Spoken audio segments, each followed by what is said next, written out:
बिना तुलसी दल को अर्पित किए भगवान की पूजा जो है पूर्ण नहीं मानी जाती। बिल्कुल उसी तरीके से भगवान श्री राम को भी तुलसी दल अर्पित किया जाता है। और जो लोग महाबली हनुमान जी की पूजा में तुलसी दल के 2 दल जो हैं समर्पित करते हैं और बाद में उनका सेवन करते हैं प्रसाद के रूप में, उनके जीवन की सारी परेशानियां दूर हो जाती हैं, रोग दूर हो जाते हैं और वह आर्थिक संकट से उबरने लगते हैं। अब तरीका क्या है भगवान हनुमान को प्रसन्न करने का, उनका आशीर्वाद प्राप्त। हमारे सभी यूट्यूब फैमिली को बहुत बहुत जय जय श्री सीताराम। देखिए, ज़्यादातर सभी लोगों को पता है कि महाबली हनुमान जी की पूजा किस तरीके से करनी चाहिए और सभी अपने अपने तरीके से हनुमान चालीसा का पाठ करते हैं, संकट मोचन का पाठ करते हैं, बजरंग बाण का पाठ करते हैं, हनुमान बाहु का पाठ करते हैं, श्री रामचरितमानस का पाठ करते हैं, किसी मंत्र का जाप करते हैं, ठीक है, सुंदरकांड का पाठ अपने तरीके से करते हैं या विभीषण सुंदरकांड का पाठ भी कर लेते हैं। लेकिन फिर भी कई बार लोगों के मन में ये प्रश्न आ जाता है कि भाई हमारी पूजा लग नहीं रही है। उसके पीछे 2 या 3 कारण हो सकते हैं। सबसे पहला कारण तो ये हो सकता है कि क्या वाकई में पूजा में इतनी शक्ति होती है कि हम पूजा करें और महाबली हनुमान जी की कृपा हो जाए, हमारे आर्थिक संकट दूर हो जाए, रिश्तों का जो टकराव है वो दूर हो जाए, घर का जो क्लेश का वातावरण है वो ख़त्म हो जाए, बच्चों के प्रति अगर पूजा करी जा रही है उनका जो एजुकेशन है वो ठीक हो जाए, बच्चे आज्ञाकारी और संस्कारी बन जाएं, जो शत्रु हैं वो मित्र बन जाएं, तो बहुत सारी बातें उनके दिमाग में आती है। तो वो एक तरीके से हनुमान चालीसा का या हनुमान जी की वो शरण में नहीं जाते, वो एक भ्रमवश उनको आजमाने की कोशिश करते हैं। या हनुमान जी की पूजा तो कर रहे हैं लेकिन उनके मन में प्रभु श्री राम के प्रति संशय है, जबकि हमें अच्छी तरह से मालूम है कि जो व्यक्ति प्रभु श्री राम के प्रति संशय रखेगा तो हनुमान जी की कृपा का वो पात्र नहीं रहेगा। फिर ब्रह्मचर्य का पालन नहीं कर सकता, नॉन वेज को छोड़ नहीं सकता, मुंह में जो अपशब्द आए उन्हें बकता रहेगा और मन की कलुषता पर काम नहीं करता। कहने का ये अर्थ है कि पूजा करते समय भी उसके मन में ये विचार चलते रहते हैं कि भाई मैं इसका अहित कर दूं, कोई लालच की बात है, कोई वासना की बात है। और यहाँ तक कि जब हम कोई संकल्प लेकर पूजा करते हैं तो उसमें शुद्धता और पवित्रता का ध्यान रखा जाता है। ठीक है, नॉर्मली आपने संकल्प नहीं लिया लेकिन सुबह उठे, आपने स्नान ध्यान आदि करके अगर आपने हनुमान चालीसा का पाठ कर लिया, ठीक है, कोई दिक्कत नहीं है। लेकिन अगर आप संकल्प लेकर पूजा कर रहे हैं तो उन दिनों आपको पूरी तरीके से ब्रह्मचर्य का पालन करना होगा, जमीन पर सोना होगा और महाबली हनुमान जी का जो है आपको पाठ और स्मरण करना होगा। जो लोग प्रतिदिन पूजा कर रहे हैं सुबह उठकर, ठीक है, वो अगर अपनी पत्नी से वार्तालाप कर रहे हैं कोई दिक्कत नहीं है, लेकिन संकल्प वाले दिनों में अपनी पत्नी के साथ में उनका जरा भी स्पर्श करना जो है वो निषेध है। शास्त्रों में तो यही बताया गया है, ठीक है।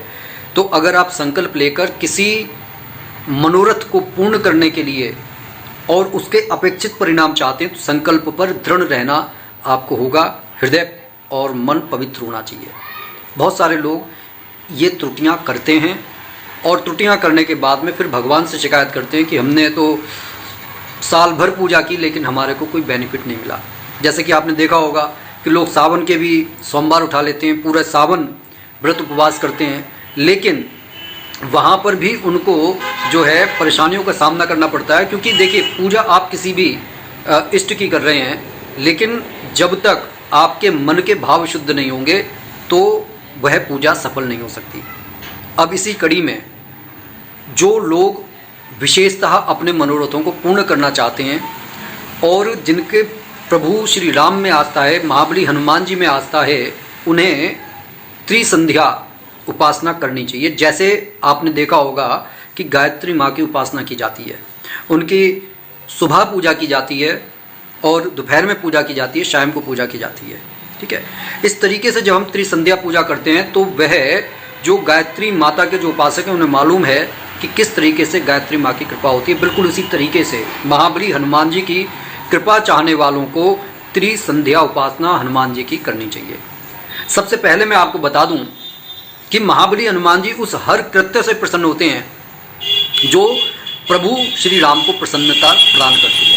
अब जिस तरीके से भगवान श्री हरि को तुलसी दल अर्पित किया जाता है और बिना तुलसी दल को अर्पित किए भगवान की पूजा जो है पूर्ण नहीं मानी जाती, बिल्कुल उसी तरीके से भगवान श्री राम को भी तुलसी दल अर्पित किया जाता है। और जो लोग महाबली हनुमान जी की पूजा में तुलसी दल के 2 दल जो हैं समर्पित करते हैं और बाद में उनका सेवन करते हैं प्रसाद के रूप में, उनके जीवन की सारी परेशानियां दूर हो जाती हैं, रोग दूर हो जाते हैं और वह आर्थिक संकट से उभरने लगते हैं।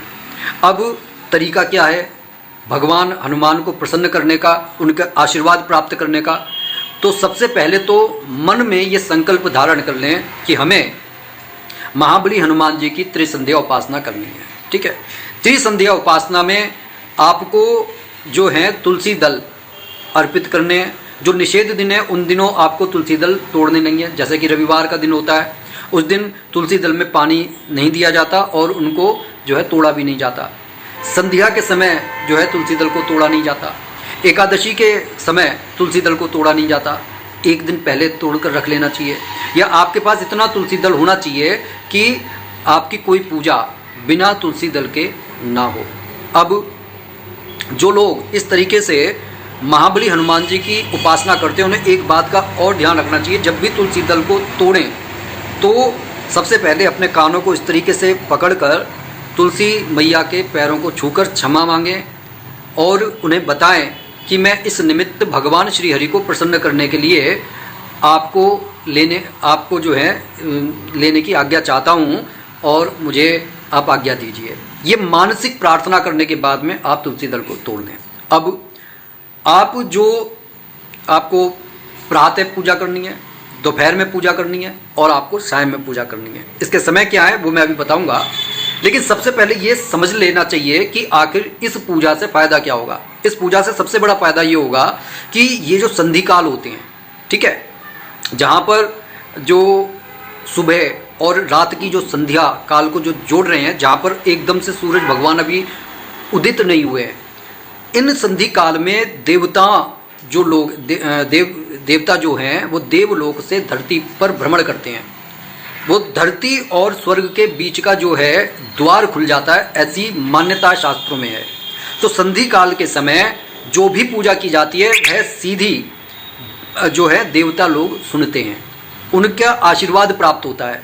जो कोई अच्छे कर्म कर रहा होता है वह स्वतः भी उस कर्म की गति को बढ़ा देते हैं और जो गलत कर्म कर रहा होता है वो उसको उसी हाल में छोड़कर चले भी जाते हैं। जैसे कि कहा गया है कि आप संध्या काल में अगर कोई वाद विवाद है तो उससे बचने की कोशिश कीजिए, क्योंकि उस समय सीधी नज़र महालक्ष्मी की आप पर पड़ रही है। हो सकता है कि वो आपके घर में चरण रखते रखते रह जाएं। इसलिए इस काल में आपको वाद विवाद से बचना चाहिए, क्योंकि अगर इस समय वाद विवाद हुए तो वह होते ही रहेंगे। ठीक है, तो देवताओं का जो ये आवागमन होता है इसका आशीर्वाद मिलता है। दूसरा, इस समय ध्वनि और गति के अंदर ध्वनि और प्रकाश की गति में परिवर्तन हो रहा होता है, तो मन जो है उसे स्थिरता प्रदान होती है। जब आप कोई पूजा करते हैं तो उसमें फोकस आपको मिल जाता है। सबसे पहली बात, जब सुबह आप उठते हैं तो चिड़ियों का जो कलरव है वो सुनकर मन शांत हो जाता है। ठीक है, दोपहरी के समय जबकि सूरज भगवान बिल्कुल हमारे सर के ऊपर होते हैं, वह आपके ध्यान को भटकने नहीं देता जब आप भगवान की पूजा कर रहे होते हैं। और जो शाम का संध्या काल होता है उस समय आप जो पीछे से पूजा करके आ रहे हैं उसको स्थिरता प्रदान करती है और आपको भगवान का आशीर्वाद प्राप्त होता है। तो ये साइंटिफिकली प्रूवन है कि इस समय ध्वनि और प्रकाश की गति में जो परिवर्तन होता है वो हमारे हृदय को जो है स्थायित्व प्रदान करता है, हमारे सोच को स्थायित्व प्रदान करता है। जो विचार इस समय अवचेतन मन में पहुंच जाते हैं वह हमारे को वो फल प्रदान करने की शक्ति हमारे को देते हैं जो अपेक्षा हम करके महाबली हनुमान जी की पूजा कर रहे हैं। अब ये समय कौन से हैं और आपको करना क्या है? सबसे पहली बात तो ये है कि हमारे को वो समय जान लेना चाहिए कि किस समय में हमारे को पूजा करनी है। पूजा आप ज़्यादा लंबी ना करें, लेकिन महाबली हनुमान जी के निमित्त थोड़ा समय आप निकालें। प्रातःकाल को 5:30 से 6:30 का समय या 5 से 6 बजे का समय अति उत्तम माना गया है, ठीक है। संध्या काल का समय माना गया है। इस काल में महाबली हनुमान जी की पूजा आप खाली हनुमान चालीसा का पाठ करें, उनको 2 तुलसी दल के पत्र अर्पित कर दें और बाद में उनकी आरती करके प्रसाद के रूप में उनको ग्रहण कर लें। आपके आर्थिक संकट दूर होंगे, रोग आपके मिटने लगेंगे, कोई दवाई आप ले रहे हैं जो नहीं लग रही है वह आपको लगने लगेगी, और जो काम आपके रुके हैं आप धीरे धीरे देखेंगे वह काम आपके बनने लगे। कोई ना कोई ईश्वर की कृपा से आपके कार्य को बनाने के लिए आपके सामने आ जाएगा। तो ये हो गया प्रातःकाल का। सायं को आपको क्या करना है कि दोपहरी के समय 12 से 12:45 का समय महाबली हनुमान जी की पूजा के लिए उपयुक्त है। आप चाहे महाबली हनुमान जी की पूजा करें, चाहे उनके किसी मंत्र का आप जाप करें, ठीक है, लेकिन आपको करना है।